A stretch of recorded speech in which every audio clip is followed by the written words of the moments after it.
Thank you all so much for joining me again today. I'm actually heading out for a profile photo shoot right now. I've applied a truly clear and natural makeup look. It's a natural and clean peach pink inspired makeup style that I think you'll love. This makeup is not only great for daily use but also perfect for job interviews, profile shoots, or even ID photos. So today I'm going to show you how in this Get Ready With Me, but oh, the makeup is a little complicated. So instead of trying to follow along from start to finish, it's better to watch with a casual mindset like, oh, that's a neat tip. Besides, it's no fun if I only show you easy makeup looks. So today I'll show you a more advanced natural makeup look. Let's get started. Let's begin. Today I'm a bit short on time, so normally I use this and this to give myself a face massage every morning. But since I'm short on time, I'll just skip it. And to speed up my skincare routine, I put on a sheet mask like this. My skin looks pretty messy now, doesn't it? But it's much better. I've often mentioned my sensitive skin, prone to breakouts from just any product. Lately, I haven't been too worried about my skin breaking out. Because when I get blemishes like this, I have more to cover, which means I can show you my coverage techniques. So I've been a bit reckless lately. I use products even though I knew they weren't right for me, but it's much better now. I've gone back to using products that work for me. My skin isn't in the best condition today. But my concept for this look is going to be very clean, clear, and natural. So I'm going to demonstrate how this skin undergoes a transformation. Right now, this is its current state. Now, I'll transform this into something clear and clean. It's actually quite good. Since I have a lot to cover, I can show you more in the video. I'm going to apply cream right away.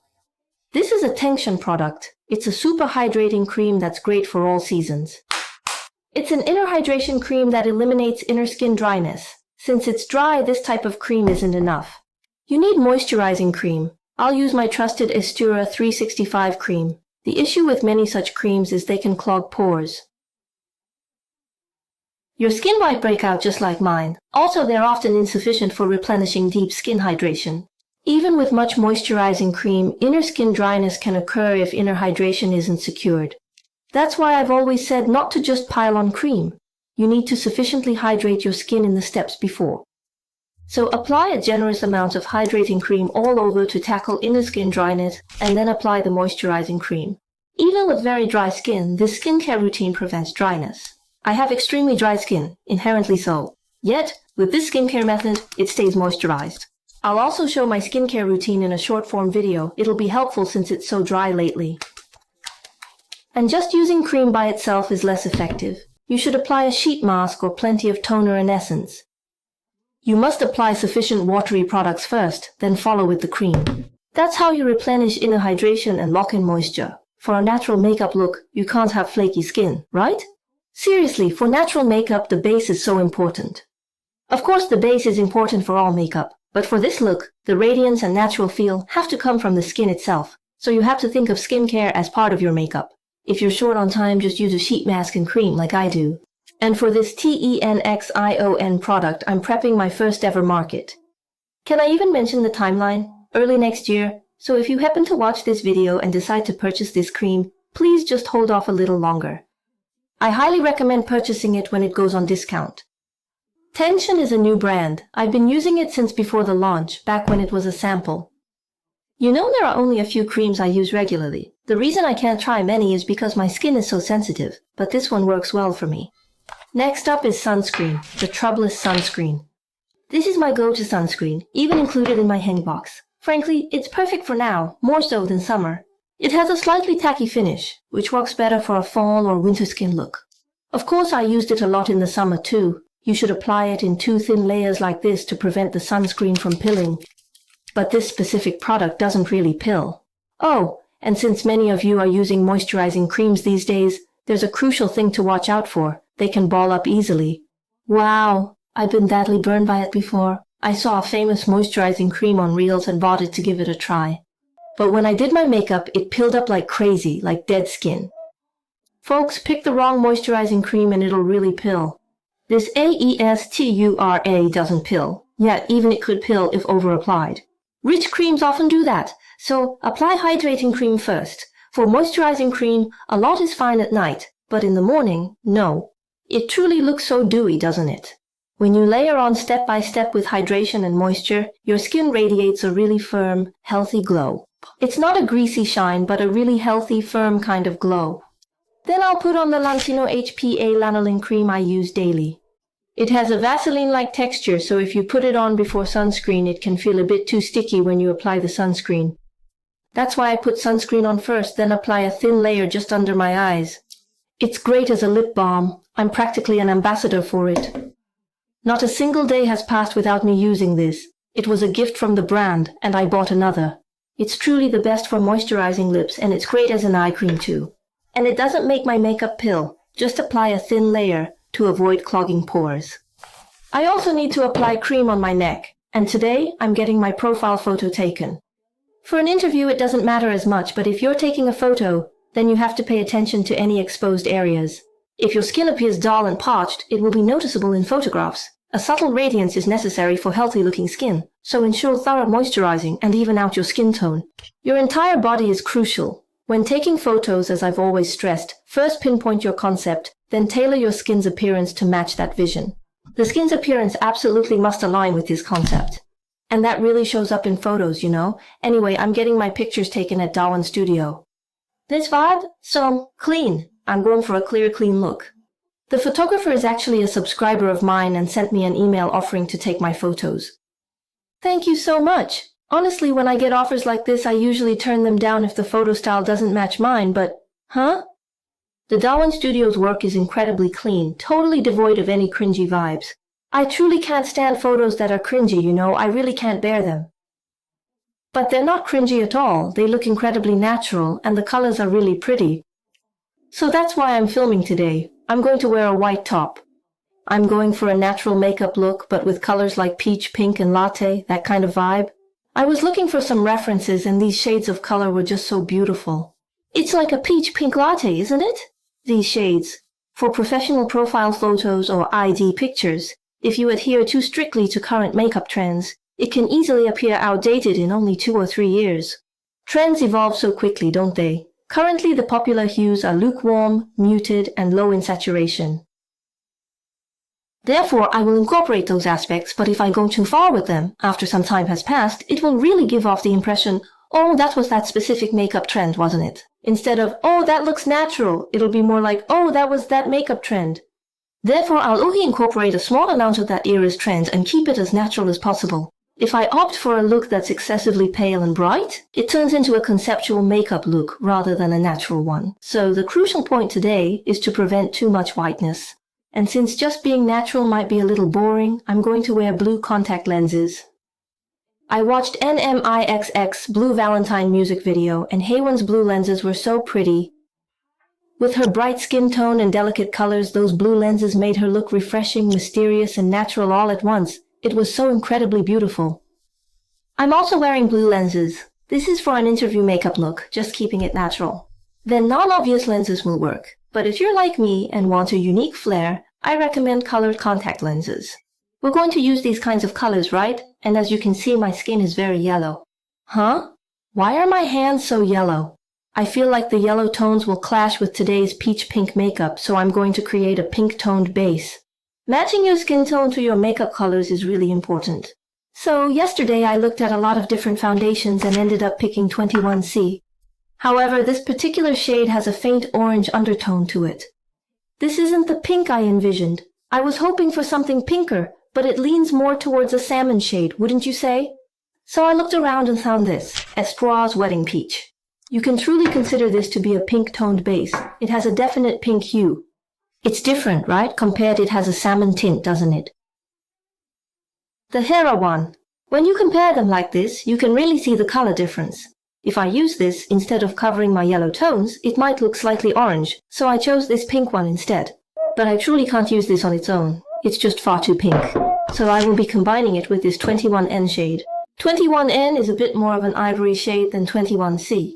It lacks orange and has low saturation, so I'm mixing a muted shade with a pink base. When you mix these two together, you get this kind of feel. An ivory shade with a subtle touch of pink.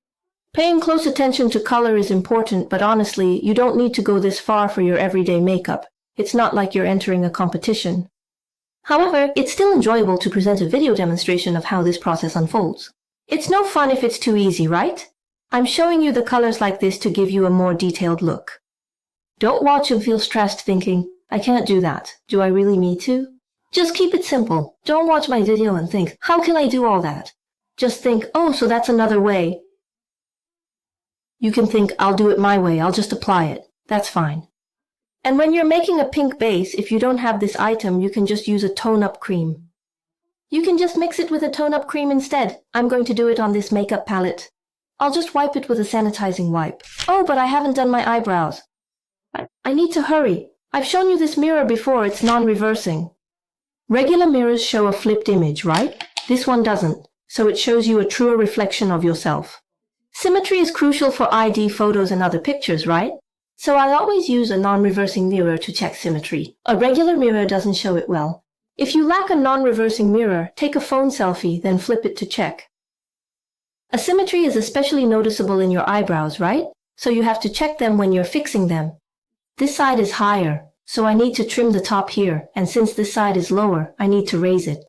So I trimmed more from the bottom. Don't just look in a regular mirror. Check your symmetry with a flipped photo or a non-reversing mirror before you trim. For the higher eyebrow, trim more off the top, and for the lower one, trim the bottom to lift it up. And it's hard to get them perfectly symmetrical just by trimming. You should trim them first and then make finer adjustments as you fill them in. So, returning to the foundation, I'm going to blend these two together on my palette now. The ratio is, roughly 1 to 3. I used a bit of pink-toned base. Or a bit more? I actually did about half and half. Oh, the color is showing. I'll take some of it off on the back of my hand and then just reapply it to the very edges. If it's not coated properly, it's hard to spread evenly, and I'll put a little foundation on the makeup puff too. If the puff is dry, it won't adhere properly. It'll go on dry, so after letting it soak, I'll spray it with mist. I chose this thin puff that works well with moisturizing formulas. I've loaded it with foundation, and I sprayed it with mist, so it'll apply even more smoothly. The key is to not cover up your skin's natural glow. But you don't want to look oily, so I'll enhance the glow without overdoing it. I have noticeable pores right here, so I'll go over them once more to refine them. And since this particular area appears a bit sunken, I'll apply an additional layer there as well. The Hera foundation has great coverage. See how it looks plump, bright, and covered? Before, I applied it on this side, but now I'll use the opposite side for my left. Don't apply too much on your smile lines. Wipe it off. It'll crease.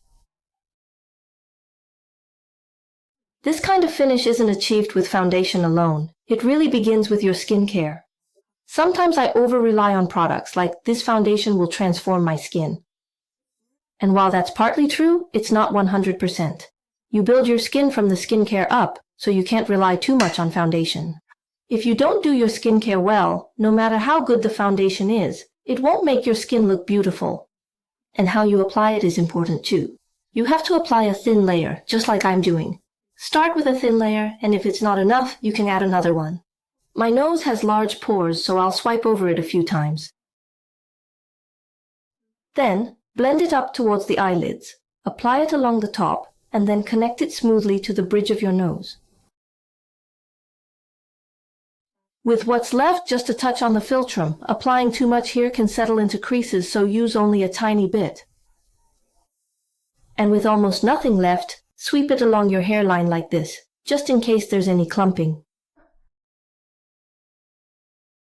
I should apply a bit more to my forehead. When reapplying, using a spatula could potentially lift the product already applied.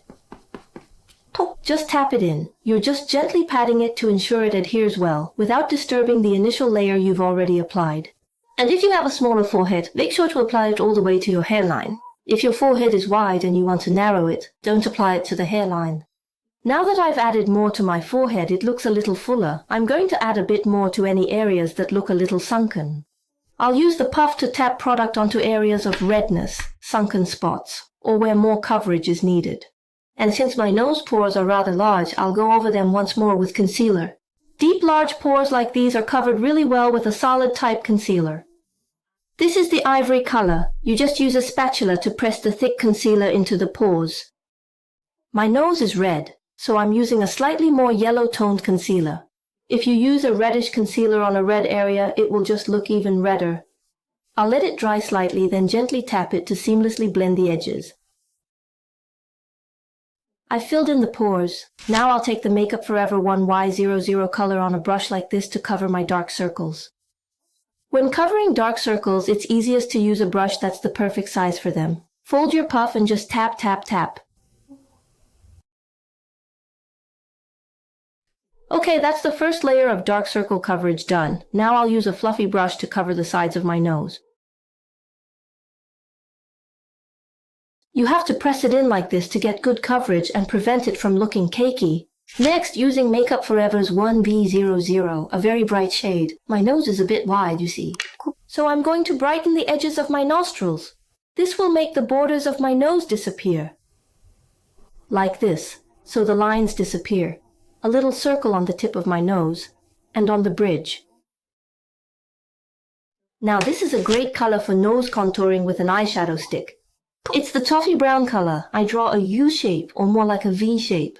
So I apply it only to the tip of my nose like this to gather it.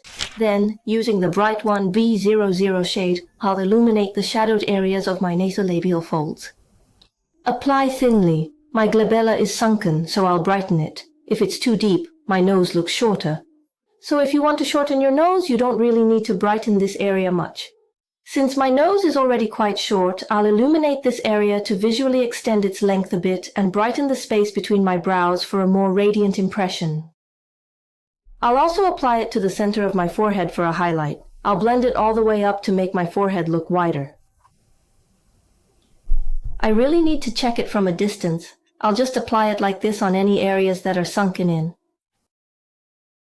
And see how it's shadowed here? If you brighten this area too, it gives a more lifted look.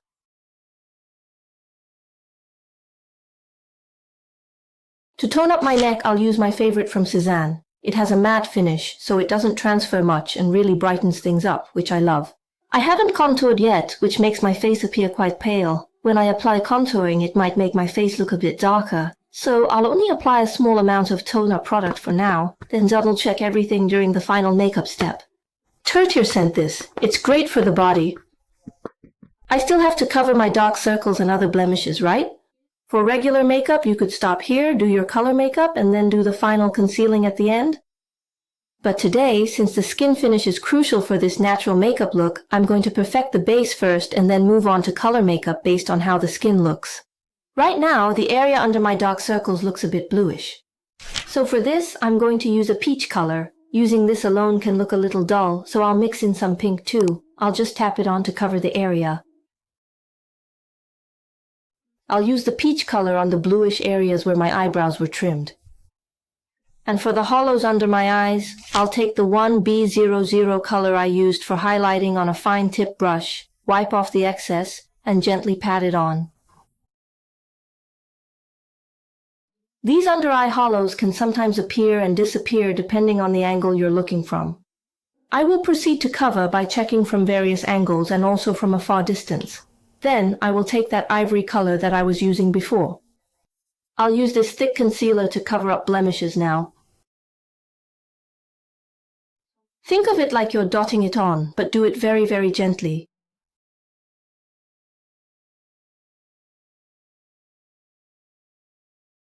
Because it's meant to be natural, leaving freckles is an option. But for today, I'm aiming for a very polished appearance, so I'll be concealing all of them. Do you remember my number for it? It's so much clearer now, right? It gives that clean, clear kind of vibe. When skin makeup is this good, the face truly looks lovely. Now for blush. To match this skin finish, I'm going to use a liquid type. I think Daiso sells this. I just got it, and it's so pretty. The color perfectly suits today's concept, but no single shade is exactly what I envisioned. So it looks like I'll have to mix them again. This one is Baby Rose. It's so pretty, but it has a very baby, soft focus feel. So I'm going to mix it with this one, Madame Rose. This can look dull if not careful, due to its muted tones. And this one is a little too soft focus, so I'm mixing them.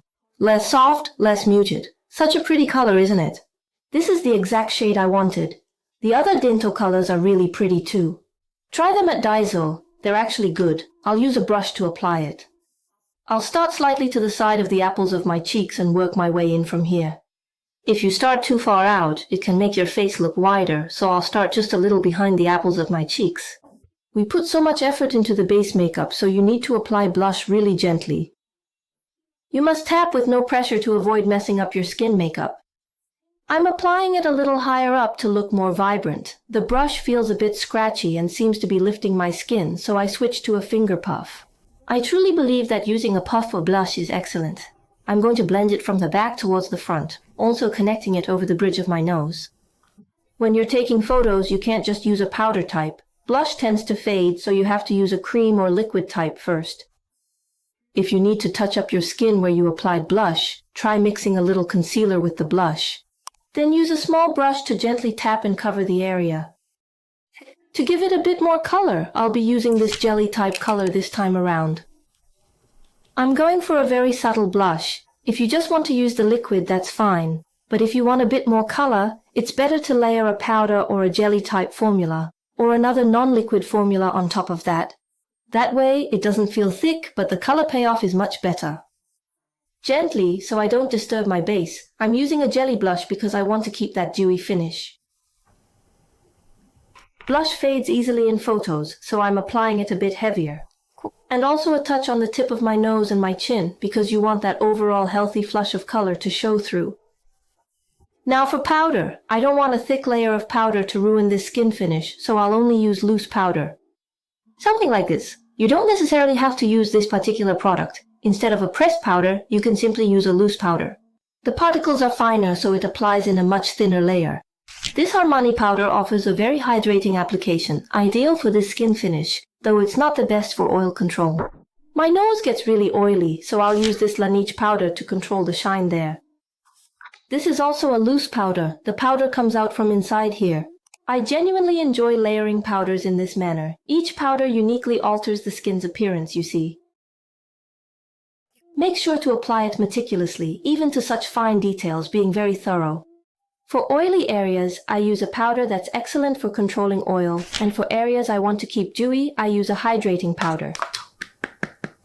Forehead. The front of my cheeks, and anywhere with texture. A touch on the center of my chin. Just a bit on my philtrum. I'll lightly powder where I've covered blemishes to seal the concealer in place. I didn't apply powder on this side to keep the glow, but where there's texture I made it matte. So I made sure to achieve this look without it being overly shiny. And now for nose contouring, I chose a palette with several colors for more detailed work. I'll primarily take the lighter shade and begin applying it softly from beneath my eyebrows, gently tapping it into place. You have to use a light hand to get a natural application. Now I'll take the darker color. Remember how I shaped my nose with the contour stick earlier? I'm going to go over that same shape one more time. Once the shape is defined, I'll switch brushes and blend it out by tapping gently. Just spread it out, tapping gently, and a little under the nose too. I'll apply it gently on the cupid's bow and just a touch under the lip as well. Now for contouring the outer face, I picked the most natural color. It's a mix of a hint of ashy and warm tones, so it looks natural. It gives a shadow-like impression. I'll begin by gently tapping along the borders. As this is for photography makeup, I'll ensure the color payoff is more distinct. I'll keep it from being too light. Then, I'll slowly work my way inwards. How far inward? Bring it in more than you'd expect, to the exact spot you want to slim. And you have to keep adding more product as you blend, otherwise your base makeup will lift. So, make sure to keep applying the product, and bring it in more than you initially might have thought. Most importantly, blend under the chin and also behind the ears. My base makeup lifted a bit, but I'll clean up my skin once at the very end of my makeup routine. Now, I'll primarily use the darker shade to fill in my brows, accentuating my inherent semi-arch shape for a defined yet natural look. I'm using the contour powder first so my eyebrows don't get too dark. Because contour powder has less pigment, this eyebrow is a little lower. Therefore, I'm drawing the top section. You need to first outline where the upper part is a bit fuller and slightly lower. It's easy to raise it, but if you start by drawing the higher one, it'll look even higher. So you have to fill in the upper section of the lower brow. You can check for symmetry by taking a photo and flipping it, or by using a non-reversing mirror. You need to keep raising the lower eyebrow until it matches the height of the other one. I think the height is quite appropriate, so for the other side, if I were to draw primarily upwards, it would ascend too much. Therefore, I'll focus on filling in the lower section. I'm checking the symmetry again, and now I'll fill them in with a shade lighter than my natural hair color. I'll also utilize a significantly deeper charcoal shade to fill in the sparser areas. And my brows are a bit dark in some spots, so I want to lighten them, but I can't find a brow mascara color that I like on the market. This is milk tea brown. It looks bright, but my brows are thick and dark, so applying it actually makes them darker.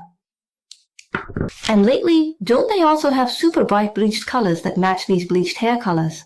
But if I use a color like that, my brows become overly bright, so I mix the two shades. Then, even my dark eyebrows become perfectly brightened, just like this. They don't become overly light, they simply lighten and soften, avoiding a thick appearance. So try mixing your brow mascaras like this. You have to mix everything to get the color you want. And now I'll illuminate my eye area using an eye primer in a blur nude hue.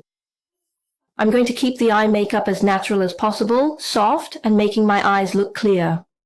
This eyeshadow palette perfectly matches the current shade. It really suits it.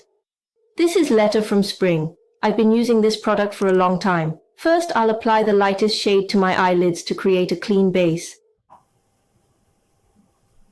I don't have much fat on my eyelids. If you have very little, it can create depth and a sultry look, but it might lack a bit of vitality. I'll apply highlighter here to give it a plumper appearance. It's IPKN's Peach Lace. This color is so pretty. I'm just dabbing it lightly on the hollow part of my eye socket. For those with fleshy eyelids, never do this. It will look very puffy, so you need to apply a subtle shade. Choose a color just a bit darker than your base, but not excessively dark. Applying it to your eye hollows will make them seem less puffy. Doing just this would make me look puffy in photos, right? I'll use some shading, but not too dark today, so I'll mix all three of these. This one's a bit reddish, this one is too much of a muted tone, so it could look dull, and this one is just too dark. I'm blending all three together. By gently sweeping from the back to the front with a light touch, you'll achieve a truly natural shadow effect. Apply it softly to the front as well. I don't think I should add any more color than this. It would look too much like a peach pink makeup look and lose that natural feel. Therefore, I'll add just a touch of shading. Too much wouldn't work. I'll stop here. The eyeliner's mute gray, a perfect match, right? It matches my eyebrows and gives my eyes subtle definition. I am filling in the spaces between my lashes with this lighter color. Using a dark color makes your eyes look really intense, so you should use muted tones like this. And since gel eyeliner smudges quickly, I'll be drawing the outer corner of my eye, or the wing, with a liquid eyeliner instead. I feel like my signature look is my upturned eyes, so I'll enhance that by drawing the wing slightly upwards. Just extend it straight from the lower lash line. Since it's a natural makeup look, you're not changing your eye shape, but rather enhancing what you have. And I only extended it a little. Drawing it too long makes the makeup look heavy. I'm blending two dark shades to subtly fill in any incomplete areas of the eyeliner, and in doing so, softly diffusing the line's distinct edge. If the line is too sharp, it looks too defined and breaks the natural feel. So I drew a slightly winged eyeliner. You should adjust this to your own eye shape. For upturned eyes, just slightly enhance them to keep that natural look. But if your eyes are very downturned, drawing the line too far down can make you look sad. So instead of going down, just draw it straight out. I'm going to curl my lashes now. I'll use a partial curler for those difficult to reach front and back sections. I'm going to comb through my lashes once. They can get tangled after curling. I'm applying false eyelashes, 9mm light black, thin and short. Should I use the 10mm instead? I don't think 9mm will show up enough, so I'll use 10mm. These are the compact 10mm lashes. My own lashes are sparse in certain spots. I closely place them in sparse areas, and more sparsely where my lashes are fuller. For the very front, I'll use the 9mm ones since a shorter length is needed. Applying the same length at the very front can be uncomfortable and make the false lashes look too obvious, which is why a shorter length is used. To keep it from smudging, I'll put on a makeup fixer beforehand. And similar to the liner, I'm using a mute brown color. I'll use a heated tool to melt away any clumps. You have to be really careful with this. My waterline is quite visible, so I'll fill it in with this highly pigmented gray-brown pencil. If your waterline isn't visible, you can skip this step. And now for the aerosol. Applying just eyeshadow on aerosol creases and fades fast, so I use a stick shadow. I'm going to start with a waterproof eyeshadow stick like this that sets and won't smudge. I'm putting it on a brush. You could apply it directly from the stick, but I want to be a bit more precise, so I'm using a brush. After laying down this base, I'll then take the dewy beige colored pencil itself and apply it directly to significantly enhance the color payoff, and then use a brush to blend it out and refine it. I desire a clean aesthetic, hence I'll lightly illuminate my aerosol. This is the very highlighter I applied to my eyelids earlier. I'll apply some shading powder to create a subtle shadow under my aerosol. Then, using the same brush I used for my eyebrows, I'll pick up a not too intense shade of eyeshadow to subtly extend the outer corners of my eyes. Just a touch of horizontal shadow on the outer part of my lower lash line. The makeup's almost done. I'll just touch up my skin lightly. I'll use powder again. This one's for highlighting, a brightening kind. Applying it too broadly to areas that need to be plumped up can make the skin look too matte. So you just apply it precisely to the areas where you want to create a plumping effect and add dimension. It makes it look plumper and gives a cleaner feel. And now, highlighter. I'll apply a subtle highlight using a whiter, brighter shade than what I used previously, primarily concentrating on the bridge of my nose. And on the nose, just a tiny dot like a subtle small speck. This is the TAG number 1 from Daiso. I like having plump lips, so I'm going to overline just a little.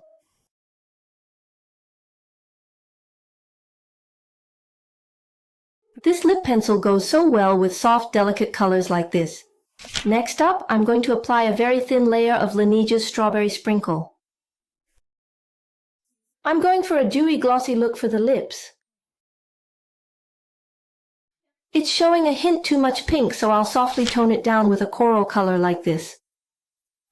This is Pinky Loki, just on the inner part of my lips. If you layer coral on top, it tones down the pink.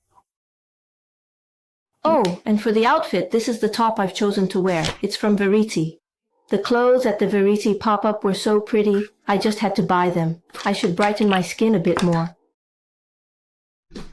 For my hair, I'm just going to add a slight C-curl. This Aveda brush is so famous, so I had to buy it. It's amazing for a scalp massage. I have so much hair that typically when I brush it, most brushes don't effectively reach all the way to my scalp. But this one, wow, it truly invigorates my scalp. It's excellent for massages, and I also got a similar brush from Filimili. They look really similar, right? And they feel similar too, almost identical. The Aveda one is a bit softer and feels a little less harsh, but the price difference is huge. I think it's more than double. See how there's no volume here? That can make my face look bigger. No side volume, that's why I use a direct hair iron to clip it. I simply searched on Nava for it and bought the cheapest option I could find. It gives you that ramen noodle look, adding a lot of volume. See the volume? My hair looks so thick, right? I don't think waves would appear natural, so I'll straighten my hair initially, then I'll just incorporate a delicate C-curl at the tips. I've added a C-curl just like this. I actually got my hair trimmed quite recently. What do you think, everyone? It looks good, right? I always used to have light layers, but this time they gave me a heavier cut. I went for a somewhat heavier style, lightly oiling just around my face with my favorite cherry-scented oil. I'm going for a natural look for the shoot. It'll turn out well, right? It has to. On the bottom, I'm just wearing comfy jeans. Just some comfy jeans. It's cold outside, so I have to wear this fur jacket, my bag, and my beloved Stitch. Minnie, what's in my bag? First, my phone. So cute, right? I have many Stitch cases. Ta-da! Isn't it just adorable? My Stitch pouch. A wallet and bag brand collaborated with Stitch. The storage is amazing. It has these dividers inside. The best pouch ever. Ta-da! A Stitch card holder. And this adorable Stitch I purchased at Shanghai Disneyland. But he looks a little dazed. And then, I'm going to wear one of these 2 blue lenses today. I'll show you this at the studio. Anything else Stitch related to show off? Ta-da! So adorable, right? Oh, this little guy is actually quite similar to Stitch's real-life size. Isn't he cute? He's truly my baby. So adorable. Look at his butt. I got carried away, didn't I? My apologies. Okay, everyone, I think I need to head to the studio now. I feel like today was a bit chaotic, but I was actually very meticulous. So the makeup turned out really clean and quite well done. Wouldn't you agree it has that natural and clean vibe? If you're taking a profile photo, an ID photo, or have an interview and need a natural makeup style, I wholeheartedly recommend this method. I'll see you in the next video. Thank you. Oh, I really can't help it. What do you mean, or what don't I know? Seriously though, I can't manage this at all, no matter what I do. How am I even supposed to handle this situation? Oh, Nasu.